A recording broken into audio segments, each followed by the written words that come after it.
Hello friends, Fujosevich here and welcome back to some Hearthstone with some more mid-range Jade Shaman deck.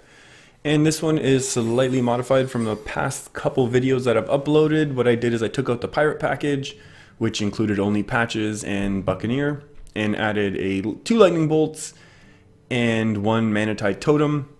I felt like some of the games against other mid-range and other control decks, a lot of times I would be running out of steam. So I figured to give this a try, and it's worked out a little bit as I've been testing it, so I figured I'll go ahead and see what happens as we continue to climb here. Otherwise, the deck basically plays like any other of these sort of mid-range style decks, and I'm looking at the list, and I don't have Barnes in the deck list that is in the video here. So we'll see if that's my mistake, not knowing how to make deck list images and posting them on my video, or if that's actually the way it worked for this deck.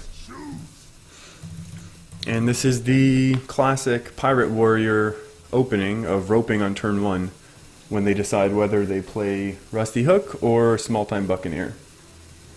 Or at least that's what I'm assuming. And if it's a free win, then guess what? You'll never see it. There's no point in posting a game of someone roping.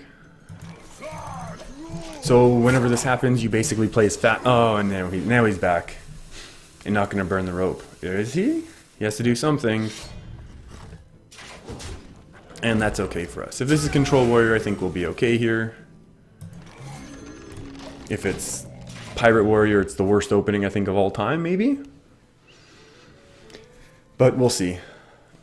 Although I guess he could still patches here. Slam. If this is Control Warrior, I think we definitely have a bit of a better matchup now that we have Manatide Totem. Basically, we want to get it behind some sort of taunts. And then we're basically off to the races, and I'm definitely going to Totem Golem again. Here is just so much more powerful than doing anything else, and the fact that we have Jade Lightning really helps solidify our mid-game. Basically our next few turns, no matter what he plays, it's going to die, which is always nice.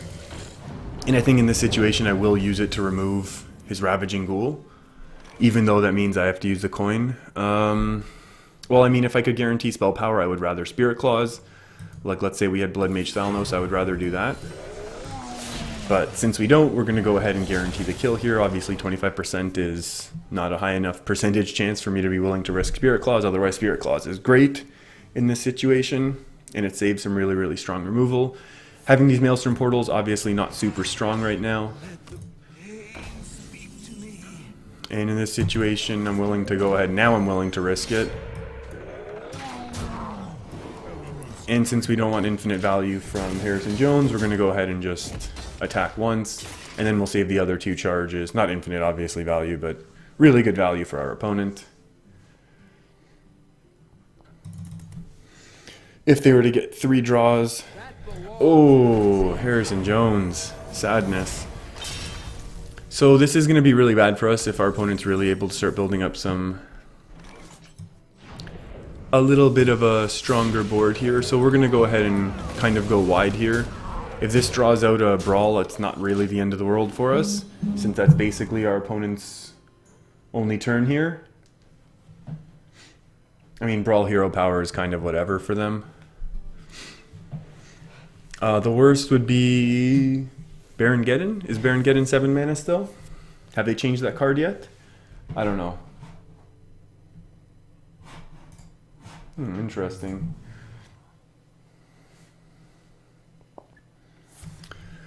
Shield block, sure, stalls out a turn or 2.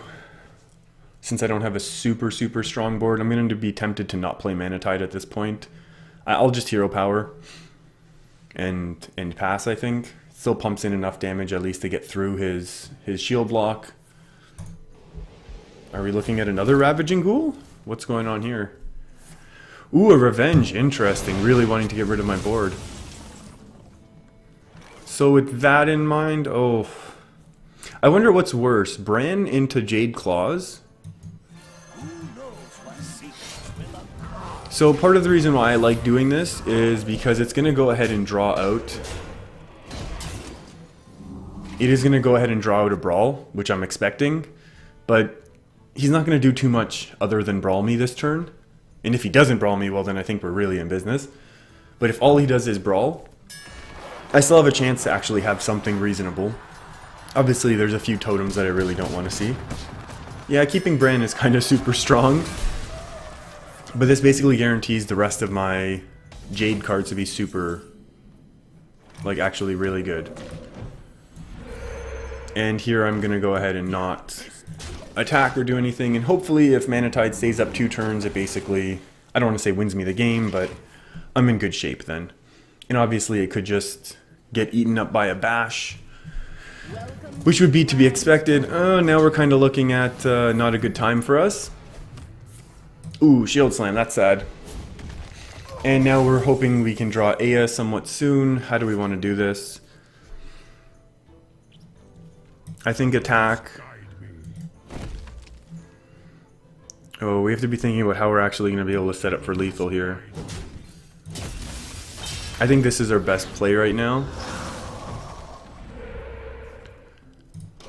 And we'll be able to basically use our Flame Tongue now if we need to do any sort of big removal. And there's Aya. So we're definitely going to throw down Aya next turn. Unless something crazy happens. And even if it does, we're just going to have a nice Hex for it. And we'll have some sort of removal with Spirit Claws and Flame Tongue. And we're looking like we're in a good situation right now. The only issue is, of course, now that we're on a... I like to think of Tank Up kind of as an anti or reverse clock, because every turn our opponent's gaining 4 health, and if we can't keep up with that, well then we're going to be in very, very big trouble, I think. But that's fine, because I think we can get through a lot of this. I think we can push through a lot of the cards that we're expecting to see from Warrior in this situation. I mean, obviously a Baron Geddon's no good. I don't know why I keep going to Baron Geddon, to be honest with you. I just feel like it's one of those cards that... whenever this deals damage, gain that much armor. Well, that's not excellent for us. I wonder if that's worth a Hex. I think maybe it is right now in this situation. I'll just go ahead and attack in like this and not equip Spirit Claws until I need it. With this sort of deck, I wonder, maybe our opponent is running 2 Brawls because they're kind of expecting, they're kind of teching for anti-aggro, which our deck really, I don't consider this deck aggro. Definitely with the removal of Pirates, this is more of a mid-rangey style of deck, which I think is, you know, what I've always really enjoyed. Enjoy those pirate decks, the dragon decks that were super popular after Gadgetzan came out. That's okay.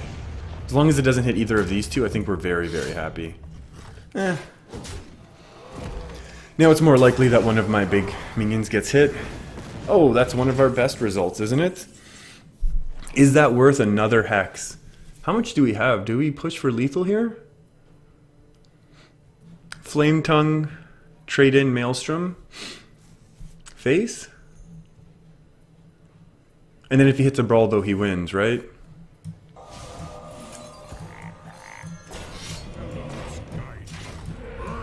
We'll push in 10 damage here. No more armor. Taunt would have definitely been the best, because now there can still be execute shenanigans. And he can attack into Aya and then Brawl, which would be the absolute worst thing. But if that happens, I don't want to say we lose, but it's oh, actually, wait a second. How much damage did I miss there? 4... Oh, I wonder if that was lethal. 4, 8? No, only 8. Set him down to 10. Yeah, I set him down to 10, but then... Okay, so what I'm thinking here... If I'd played the Flame Tongues in between Aya and the Jade Golem, and the Healing Totem, I could have done an extra 8 damage to face, but then that would have set our opponent at 10, and if they did have another Brawl, we would have lost for sure. And if we had gotten Revenge, we would have lost for sure. So... And this way, you know what, that Revenge would have been almost clearing the board, so we might have lost in that case. So everyone, thanks for hanging out with me. Crack that rank 14. Ooh, we'll try and push. We'll get to 10 this season, I think, by the end of it, if not 5, if we have enough time. Thanks for hanging out with me, everyone. Subscribe if you want to see more videos like this, and I'll see you next time.